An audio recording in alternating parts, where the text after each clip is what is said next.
हरे कृष्णा। तो आज का श्लोक का जो प्रसंग है वो इस तरह है कि सभी महर्षियों ने ये सोचा कि ब्रह्मा, विष्णु और महेश में कौन भला श्रेष्ठ है।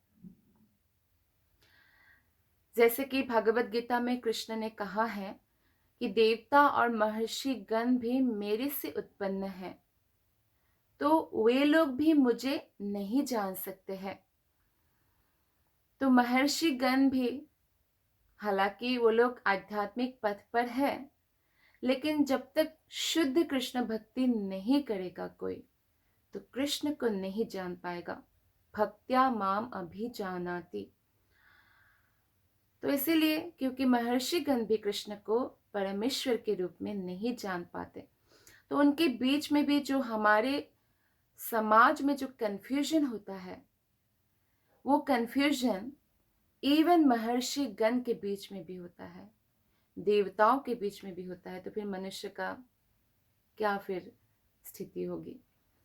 तो इसीलिए महर्षि गण ने ये निर्णय लिया कि ब्रह्मा, विष्णु, महेश्वर में कौन श्रेष्ठ है, इसका परीक्षण करना होगा।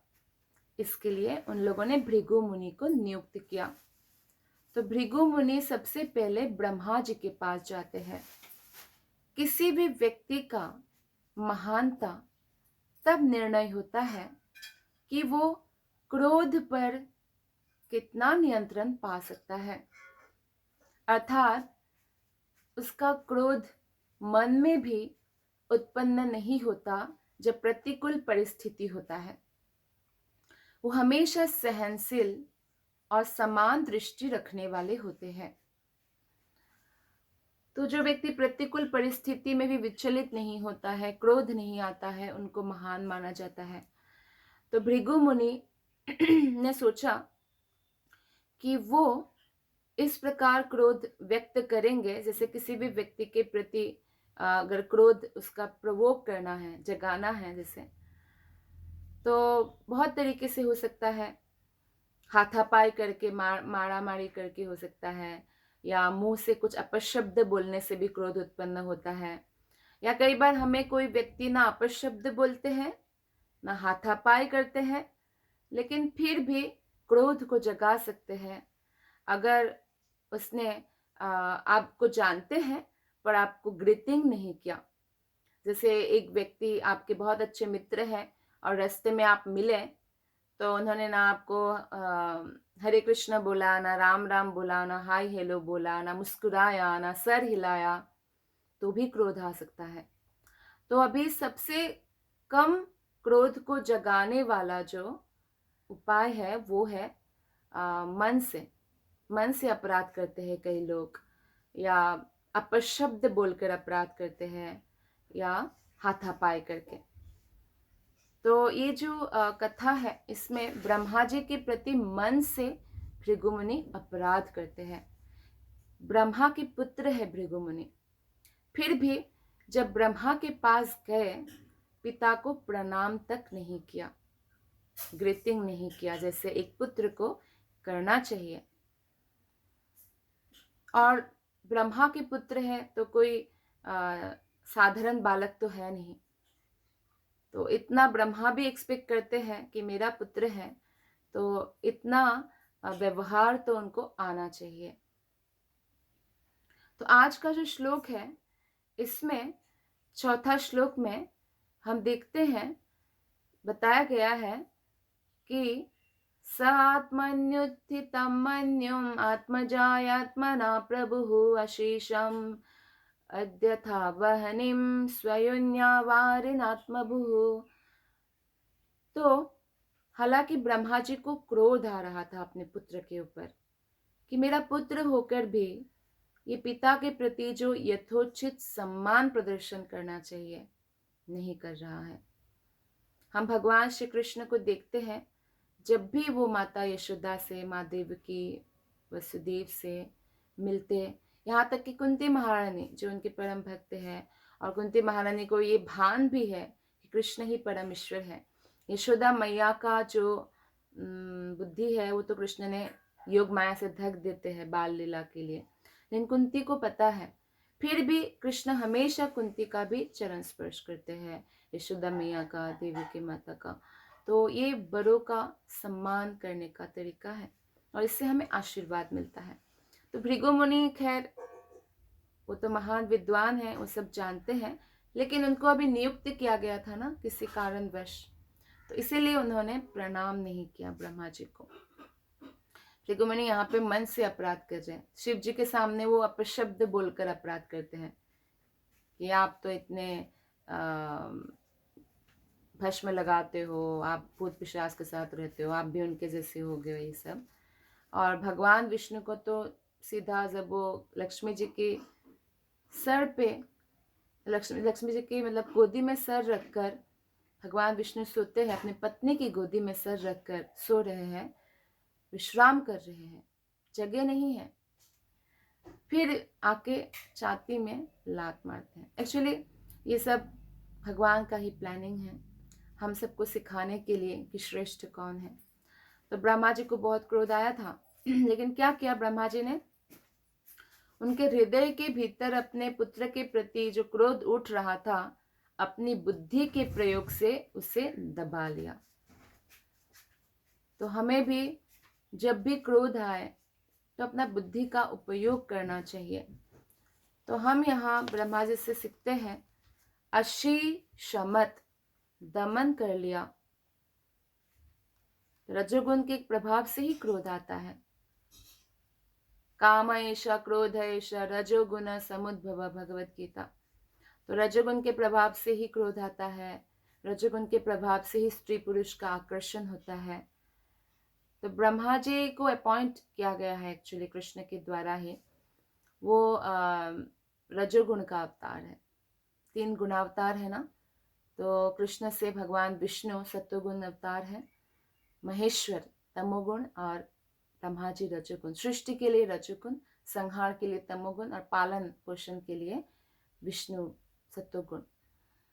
कोई भी जैसे माता पिता से पुत्र प्राप्त करती है तो रजोगुण के कारण जन्म देती है, लेकिन उस बच्चे को पालन पोषण जब करते हैं तो बहुत तपस्या होता है, वो सत्वगुण होता है।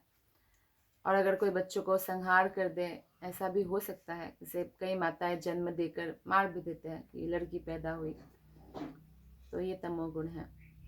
तो यहाँ पे रजोगुण के संसर्ग से प्रभावित हुए थे ब्रह्मा जी, क्योंकि तीनों गुण आपस में फाइटिंग करते हैं, लड़ाई करते रहते हैं। खासकर पृथ्वी लोक में हमारे ऊपर तीनों गुण, तीनों सभी लोकों में प्रभाव है, त्रिगुणमयी है देवी दुर्गा। तो सभी लोग उनका घर है, ये देवी धाम है, ब्रह्मलोक हो चाहे ब्रह्मलोक से नरक लोक तक हो, पूरा 14 भुवन त्रिगुणमय है। लेकिन ब्रह्मलोक आदि में सत्वगुण का प्राधान्य पाया जाता है, लेकिन मनुष्य लोक में खासकर अभी आधुनिक युग में यहाँ तमोगुण और रजोगुण का बहुत प्रभाव है। हमारे आसपास भक्तों के अलावा मुश्किल है कि कोई सत्वगुणी व्यक्ति मिले। इसीलिए चैतन्य महाप्रभु ने कहा है कि अभक्तों की संगति करने से अच्छा है जलती हुई पिंजरे में खुद को बंद कर लिया जाए, मतलब वो कष्ट झेल लिया जाए, एकांत में रहा जाए, लेकिन कभी भी अभक्तों का संगति नहीं करना चाहिए। क्यों? क्योंकि ये तीनों गुण, सत्वगुण, रजोगुण, तमोगुण, जैसे कि भगवत गीता के 14वां अध्याय में हम देखते हैं कि तीनों, भगवान श्री कृष्ण कहते हैं, तीनों आपस में प्रतिस्पर्धा करते रहते, कंपटीशन करते रहते हैं। जैसे कोई क्लास में अच्छे पढ़ने वाले बच्चे, मैं टॉपर बनूंगा कि वो टॉपर बनेगा, तो बहुत अच्छे से पढ़ाई करते हैं। तो वैसे ही, तो जैसे ही हम अपना स्वभाव को या संगति को बदलते हैं तो रजोगुण तमोगुण से हम प्रभावित हो सकते हैं, लेकिन सत्वगुण के लिए हमें भक्तों का संग करना पड़ेगा। हाँ, तो ब्रह्मा जी के बारे में, रजोगुण के संसर्ग से क्रोध से प्रभावित हो उठे, लेकिन बुद्धि का प्रयोग किया। तो हम ब्रह्मा जी से ये सीख सकते हैं कि भले ही रजोगुण के कारण मन में क्रोध उत्पन्न हुआ, अभी मन में हुआ, लेकिन बाहर प्रकट नहीं होने दिया, दमन कर लिया। हमारे अंदर भी असुर है, क्रोधासुर, क्रोध का असुर। अगर हम क्रोध आया मन में और प्रकट करने लगे तो क्रोधासुर को आहार मिल जाएगा और वो मोटा हृष्ट पुष्ट होता रहेगा, वो हमारा शरीर छोड़ के भला क्यों जाएगा। लेकिन अगर हम आहार ना दें तो दुर्बल हो जाएगा। मन में क्रोध उत्पन्न हो लेकिन बाहर प्रकट नहीं होने दें। जैसे बहुत सारा एंगर मैनेजमेंट के ऊपर आर्टिकल्स हैं।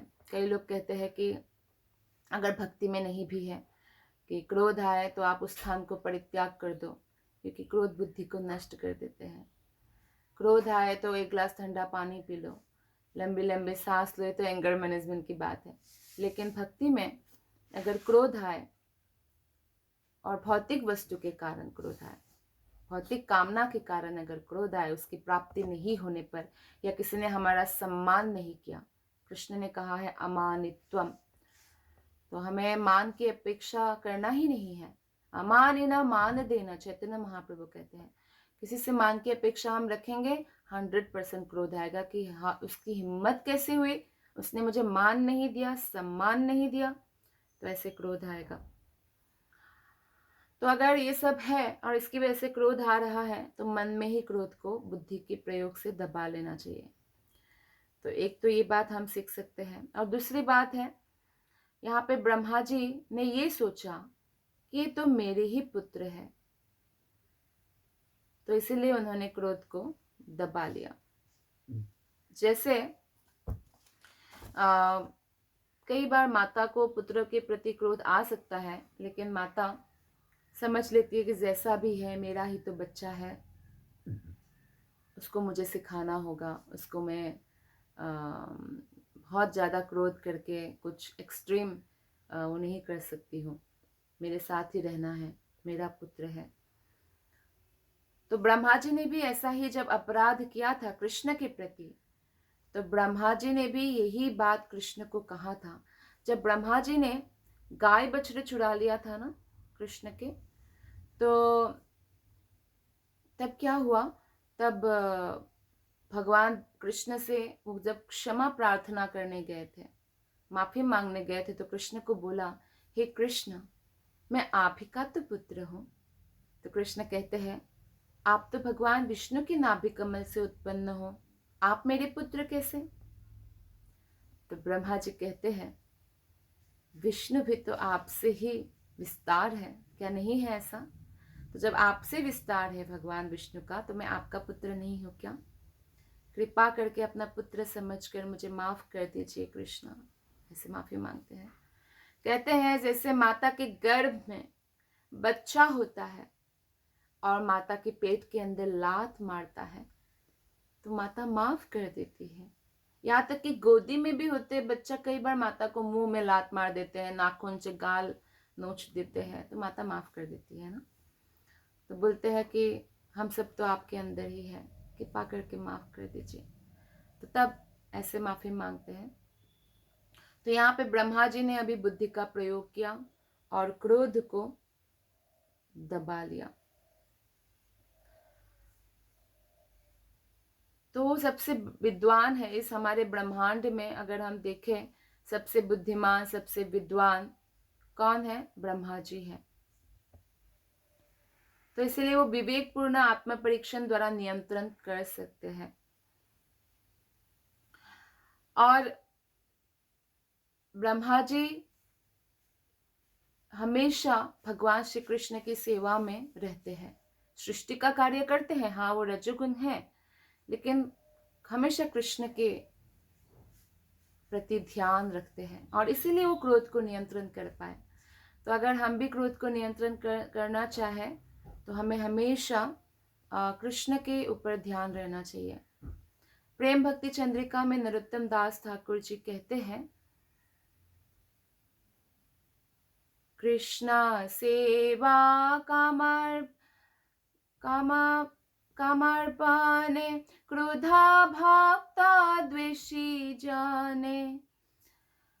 कृष्ण सेवा कामार्पणे क्रोधा भक्त द्वेषी जने। लेकिन हम क्रोध करना हमें शास्त्र में अलाउड है, ऐसा नहीं है हम क्रोध नहीं कर सकते हैं। और इससे हमारा क्रोध कम भी होता है। जैसे काम यानी स्त्री पुरुष का जो आकर्षण है, ये आकर्षण भी जब कोई श्रीमद् भागवतम में गोपिया और राधा कृष्ण की रास के बारे में जब कोई पढ़ते हैं, जबकि ऐसा लगता है वो काम है, लेकिन वो काम नहीं है, वो आत्मा परमात्मा का प्रेम है। तो उसमें वो पढ़ने से काम भावना खत्म हो जाता है। वैसे ही क्रोध अगर हमें प्रकट करना है, तो जो भक्त द्वेषी है, भक्त के प्रति द्वेष भावना रखते हैं, भक्त की निंदा करते हैं, बदनामी करते हैं, या भगवान के बारे में निंदा करते हैं, या धाम के बारे में, या तदिया तुलसी के बारे में, यमुना के बारे में, वृंदावन के बारे में, तो उनके प्रति क्रोध प्रकट कर सकते हैं। लेकिन उसमें भी हमें ध्यान रखना चाहिए कि कहीं वो भक्त तो नहीं है जो ऐसा कर रहे हैं, क्योंकि अगर वो भक्त है तो क्या होगा, फिर हमारा वैष्णव अपराध लग जाएगा। वैष्णव अपराध अगर लग गया तो महारौरव नरक जाना पड़ेगा।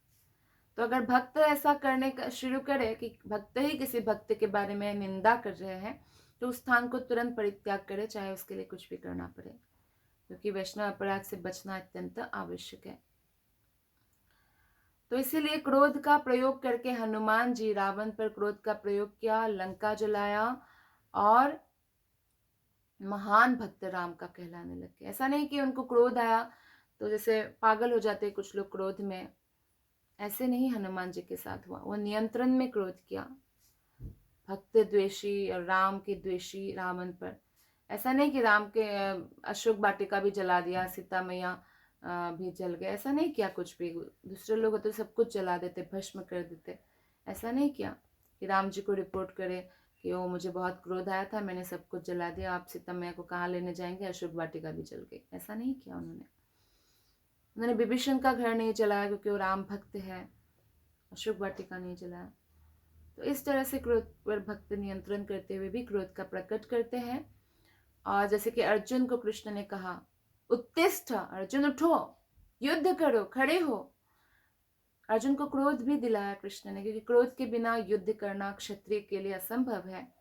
लेकिन वो क्रोध कृष्ण की सेवा में उपयोग हुआ, तो भी महान भक्त के रूप में, महान सखा के रूप में जाने जाते हैं।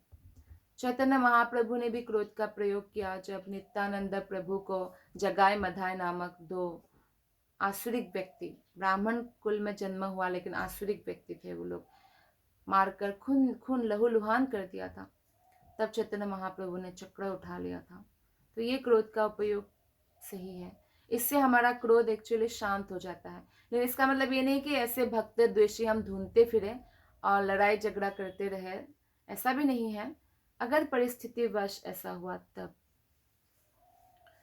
तो इस प्रकार जो है ब्रह्मा जी ने क्रोध को शांत कर लिया। जिस तरह पुरातन सृष्टि में अग्नि से ही उत्पन्न हुआ जल अग्नि को बुझा देता है। श्लोक नंबर 5, 10वां अध्याय, 89 चैप्टर, श्लोक नंबर 5। ततः कैलासमागमात् सतं देवो महेश्वरः परिरब्धुं समारेभ उत्थाय भ्रातरं मुदा। तब भृगु कैलाश पर्वत गए। जब देखा कि अच्छा ब्रह्मा जी को तो क्रोध आया, अब भृगु मुनि भी कोई साधारण व्यक्ति तो है नहीं। भले ही ब्रह्मा जी ने क्रोध को दबा लिया मन के अंदर, फिर भी भृगु मुनि को पता चल गया। भक्ति में भी सिद्ध ऐसे कई व्यक्ति होते हैं,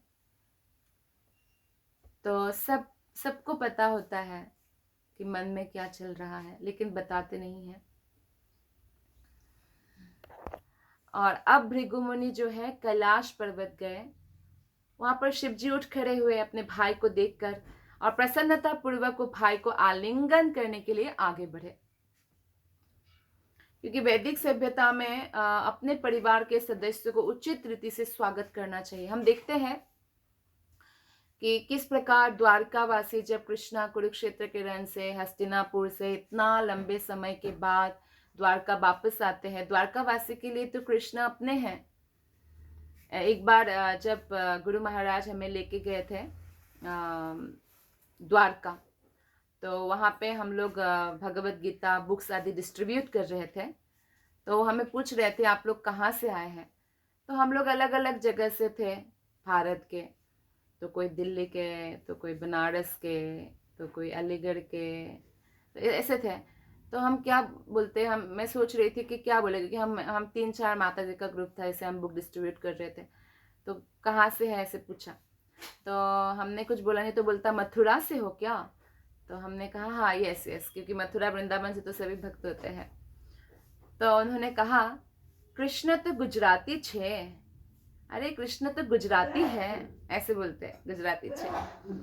तो हमें बहुत अच्छा लगा कि कितना आत्मीयता है उनको। बोलते हैं कृष्ण मथुरा में भला कितने दिन थे, गुजरात में तो 100 वर्ष से भी ज्यादा थे, तो कृष्ण तो गुजराती छे, ऐसे बोलते। तो इतना आत्मीयता है उनको। तो द्वारकावासी को कृष्ण से बड़ा आत्मीयता है। अरे कृष्ण तो हमारे हैं, हमारे परिवार के सदस्य हैं। तो इसलिए उचित रीति से किस प्रकार कृष्ण का धूमधाम से स्वागत करते हैं। तो ऐसा हमारा वैदिक सभ्यता है। Lots of affection. अगर हमारे पास बहुत कुछ नहीं भी है, कोई बहुत गरीब भी है, तो भी क्या हुआ, तो भी मीठा वचन है, सुंदर स्माइल है, कि अच्छा आप आ गए तो 4 चांद लग गया, 4 चांद लग गया, लाइक दैट। अगर हम सिर्फ मुंह में बोलेंगे तो भी व्यक्ति को समझ में आ जाएगा। तो इसलिए वैदिक सभ्यता है। तो शिव जी जो है आलिंगन करने के लिए अपने भाई भृगु मुनि को वो उठे, और ये यज्ञ पुत्र का ये निशानी है कि पिता का आदर करे, छोटे भाई बड़े भाई का आदर करे, और बड़े भाई छोटे भाई को स्नेह प्रदर्शित करे। भाइयों का प्रेम हम देख ही चुके हैं उसमें, राम लक्ष्मण भरत शत्रुघ्न में। तो ऐसा होना चाहिए। तो शिव जी भी उठे, लेकिन क्या हुआ 6-7 श्लोक में हम देखते हैं, नैच्छत्तामस्युत्पथगा इति देवच्युकोपः शूलमुद्यम्य तं हन्तुम् अरेभेतिग्मलोचनः पतित्वा पादयोर्देवी सान्त्वयामास तं गिरा अथो जगाम वैकुण्ठं यत्र देवो जनार्दनः। किंतु भृगु मुनि ने क्या कहा, भृगु मुनि को तो गुस्सा दिलाना था। भृगु मुनि तो टेस्टिंग करने आए थे कि कौन से देव श्रेष्ठ है ब्रह्मा विष्णु महेश में। तो ब्रह्मा तो उनके हिसाब से फेल हो गए, क्योंकि उनका मन में भी क्रोध उत्पन्न हुआ। तो इस बार इन्होंने क्या किया, शिव जी को क्रोध दिलाने के लिए उन्होंने अपशब्द कहा। क्या कहा, भृगु ने ये कहते हुए उनके आलिंगन का त्याग कर दिया कि आप तो विपथगामी हैं। शिव जी को कहा आप तो विपथगामी हैं। इस पर शिव जी क्रुद्ध हो गए और उनकी आंखें भयावह रूप से जलने लगी। उन्होंने अपना त्रिशूल उठा लिया भृगु मुनि को मारने के लिए, और भृगु को जान से मारने ही वाले थे कि देवी उनकी पत्नी उनके चरणों पर गिर पड़ी, और उन्होंने महादेव को शांत करने के लिए कुछ शब्द कहे। तब भृगु मुनि उस स्थान से चल पड़े। उनका काम हो गया था, गुस्सा दिलाने का गुस्सा हो गया। शिव जी वैकुंठ गए, जहाँ भगवान जनार्दन निवास करते हैं। तो भगवान श्री कृष्ण में श्री कृष्ण श्रील प्रभुपाद लिखते हैं कि कहा जाता है कि कोई अपराध शरीर से, मन से या वाणी से किया जा सकता है। तो भृगु मुनि ने पहला अपराध किया था, वो मन से किया। दूसरा अपराध वाणी से किया शिव जी के प्रति, क्योंकि उन्होंने शिव जी का अपमान करते हुए उनकी गंदी आलोचना की, और सामने एकदम। तो ये भी एक प्रकार से पास्ट टाइम्स है, लीला है। ये भगवान शिव हमेशा भगवान कृष्ण के जो भी लीलाएं हैं उसको सफल बनाते हैं, और भगवान शिव जी निरंतर भगवान कृष्ण के नाम का ही जप करते हैं। हरे राम राम राम हरे हरे, तो जप करते रहते हैं। भगवान के स्मरण के लिए ही वो सांप को गले में रखते हैं, ताकि अनंत शेषनाग में जो लेते हुए भगवान नारायण है उनका स्मरण रहे उनको। नहीं तो देखिए भृगु मुनि उनके भाई है, उन्होंने एक शब्द बोला, आप विपथगामी हो गए हैं, आप तो विपथगामी, मैं आलिंगन नहीं करूंगा, उसमें उनको क्रोध आ गया। जबकि दक्ष ने जाने क्या क्या कहा था, तो क्या उनको क्रोध आया था दक्ष की सभा में? नहीं। शिव जी बहुत महान है, बहुत सहनशील है, वो अपने प्रति अपराध को अपराध समझते ही नहीं है। हाँ, लेकिन विष्णु के प्रति, कृष्ण के प्रति या भक्तों के प्रति कोई अपराध करेंगे तो माफ नहीं करते हैं। लेकिन यहाँ पे ये भी एक लीला थी। तो वाणी से अपमान किया भृगु मुनि ने, तो उन्होंने त्रिशूल उठा लिया तो ऐसा हुआ। तो इस प्रकार जो है त्रिगुणमयी जो उनकी पत्नी है, उन्होंने स्थिति को संभाल लिया। और बाद में जो है हम देखेंगे आगे कथा में, जैसे जैसे कथा चलेगी, कि बाद में वो भगवान विष्णु के पास जाते हैं और वहां उनको पता चलता है कि भगवान विष्णु ही सर्वश्रेष्ठ है। उनको तो प्रहार किया छाती में, वो तो सो रहे थे, फिर भी उन्होंने ये कहा कि आपके चरणों में कहीं चोट तो नहीं लग गई, मेरा हृदय बहुत कठोर है, मुझे माफ कीजिए, मैंने आपका यथा योग्य वेलकम, स्वागत नहीं किया। ऐसा कोई कर सकता है ऐसा? लेकिन लक्ष्मी देवी ये सहन नहीं कर पाती, इसलिए ब्राह्मण अक्सर दरिद्र होते हैं, लक्ष्मी उनके पास नहीं रहती है। क्योंकि लक्ष्मी देवी, हाँ, तो भृगु मुनि के साथ ऐसा भी हुआ कि लक्ष्मी देवी ने उनको कहा कि तुमने मेरे सामने मेरे पति का इतना बड़ा अपमान किया। क्योंकि भक्त कभी भगवान का सहन नहीं कर पाते, वो उनके पति है। तो मैं कभी नहीं रहूंगी तुम्हारे ब्राह्मणों के घर में, दरिद्र बन जाओगे सबके सब। तो भृगु मुनि ने कहा ये तो गड़बड़ हो गया, मेरे कारण ऐसा नहीं होना चाहिए, जबकि मैं तो किसी विशेष उद्देश्य से आया। तो माता को सब बातें बताया, वृत्तांत, कि ऐसा मत कीजिए, ब्राह्मण सारे दरिद्र हो जाएंगे, ऐसा मत कीजिए आप, लक्ष्मी माता कृपा कीजिए, मैं तो एक मिशन पर आया था कि ब्रह्मा विष्णु महेश में कौन श्रेष्ठ है, और अब मुझे पता चल गया। और भृगु मुनि के आंखें में भी अश्रु होते हैं जब भगवान जी इतना सुंदर व्यवहार करते हैं। तो लक्ष्मी देवी कहती है ठीक है, जो भी भगवान विष्णु की आराधना करेंगे, यानी वैष्णव ब्राह्मण के घर तो मैं रहूंगी, लेकिन जो विष्णु की आराधना नहीं करेंगे, जैसे बहुत सारे कर्मकांडी ब्राह्मण है, देवी देवता के यज्ञ आदि करते हैं, आराधना करते हैं, उनके घर नहीं रहूंगी। तो फिर भृगु मुनि वापस आकर भृगु संहिता लिखते हैं, ताकि भृगु संहिता में एक्चुअली एक एक व्यक्ति का भविष्य लिखा हुआ है, ऐसा कहा जाता है, ताकि ब्राह्मण लोग जो है भृगु संहिता पढ़कर लोगों का भविष्य बताकर अर्निंग कर सके, कमाई कर सके, दरिद्रता उनका जो है ना रहे, खा पी सके, अच्छे से रह सके। तो इसलिए अगर लक्ष्मी देवी को भी प्रसन्न करना है हमें, तब भी हमें भगवान कृष्ण की भक्ति करना चाहिए। और कृष्ण के भक्त तो स्व इच्छा से, अपनी इच्छा से ही धन के प्रति जो है वैरागी हो जाते हैं, अपने आप स्वतः शुद्ध भक्ति, क्योंकि वो इतने ऑपुलेंट हो जाते हैं कृष्ण भक्ति में कि उनको भौतिक चीजों से कोई लगाव नहीं रहता है। जैसे कि रूप सनातन गोस्वामी ने किया, मंत्री थे उस समय, लेकिन अपने आप ही धन का त्याग किया, गोस्वामी बन गए और सब पूरे समाज को भक्ति सिखाया, इतने सारे पुस्तकें हमें दी। तो इस प्रकार हो सकता है। तो क्रोध के बारे में जो आज ये श्लोक था कि क्रोध के ऊपर, तो एक्चुअली ये क्रोध का जो परिणाम है, ये एक एक्चुअली वो है, द्वार है नरक जाने का। ऐसे कहा जाता है कि स्वर्ग से गिरने वाले, अगर कोई व्यक्ति स्वर्ग से आया, बहुत सारे लोग जो है देवता बनते हैं या देव शरीर प्राप्त होते हैं, स्वर्ग सुख भोगते हैं, अच्छे सतोगुणी लोग, और फिर क्या करते हैं, क्षीणे पुण्यम मर्त्यलोकम विशंति, पुण्य क्षीण होने पर स्वर्ग से गिर जाते हैं। तो ऐसे लोगों में 4 गुण पाए जाते हैं। हमारे आसपास भी ऐसे लोग हैं जो स्वर्ग से आकर मनुष्य बने हैं। तो कैसे होते हैं, दानम प्रसन्नम, दानी होते हैं, दान देकर उनको प्रसन्नता होती है। भगवान कृष्ण की सेवा में जब वो दान देते हैं, भक्तों को दान देते हैं, क्योंकि भक्त भगवान की सेवा में लगाते हैं धन को। दूसरा गुण होता है मधुरा च वाणी, वाणी अत्यंत मधुर होता है, बहुत ही सुमधुर बातें बोलते हैं, वाणी की तपस्या है ये भी, कुछ भी परिस्थिति हो।